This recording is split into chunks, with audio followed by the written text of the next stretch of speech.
Hey guys, what's going on?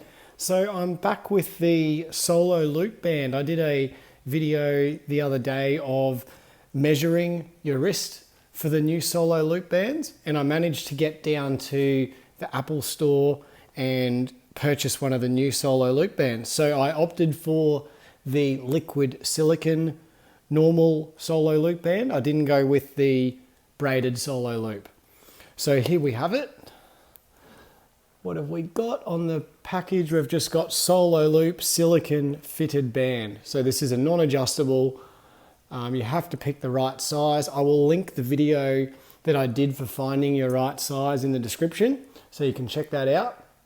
And just here we've got Apple Watch 44mm black Solo Loop, and I've got the size 6. So in my video with the sizing guide, you probably saw that I was right on the line between 6 and 7. So when I went to the store, I tried a few bands on. I tried the 5, the 6, and the 7. The 7 was extremely loose, and the 5 was a little bit too tight for my liking, and I thought it would possibly annoy me as your hand heats up and swells up and changes.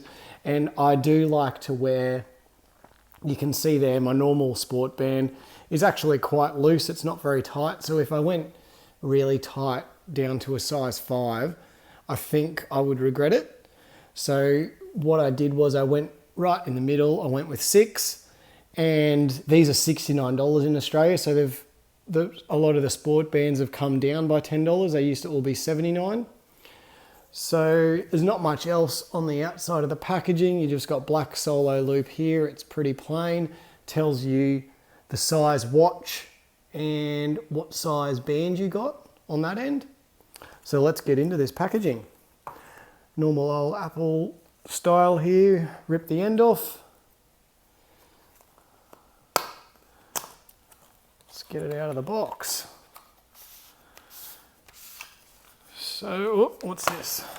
Oh, that's your normal bit of paper you get, instructions and safety information. See that Apple Watch user guide. Yeah, we don't need that. We've used watch bands before. So it gives you a little, there's the watch band, and it gives you a little description like all the boxes do to attach the band. Slide until you hear the click. Stretch band to fit over your wrist. To remove the band, press the button and slide out like normal. So let's get this band out.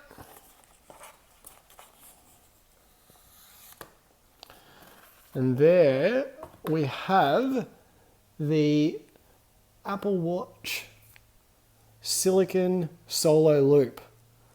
And it's very, very stretchy. And it's very light too. So that, I'll get this. I've got my 44mm Series 4 watch here in stainless steel.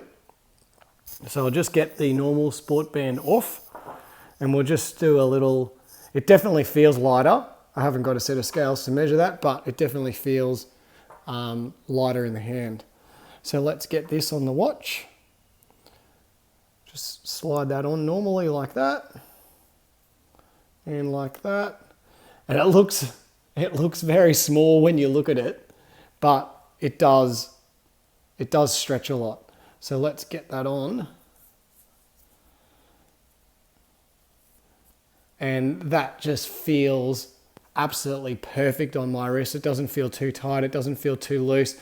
I hope it doesn't get too big over time from stretching it on and off. Now, I'm just gonna give like a review on this thing straight away because it feels absolutely amazing. Like, it just moves with your hand. When you move your hand around, it just moves with it because it's so rubbery. Whereas this here, obviously the normal sport band has no give, and when you move and stretch, you can feel the band moving and stretching, but this just feels like, it feels like you've got a bracelet almost on. It's like it's not even there. It makes my watch feel more comfortable. I don't know how this will go with sweat underneath it. I hope it's not too bad. I'm assuming it's going to be pretty much the same as the normal sport band, but just straight out of the box and wearing it, it feels awesome. So what I'll do is I'll wear it for a couple of weeks, give it a go, and I'll come back with a bit of a review and how I found it, see if it stretched at all over the 2 weeks and anything like that. So I hope this video has been helpful for you guys, and you can go out and get yourselves a solo loop band. Thanks for watching, guys. Cheers.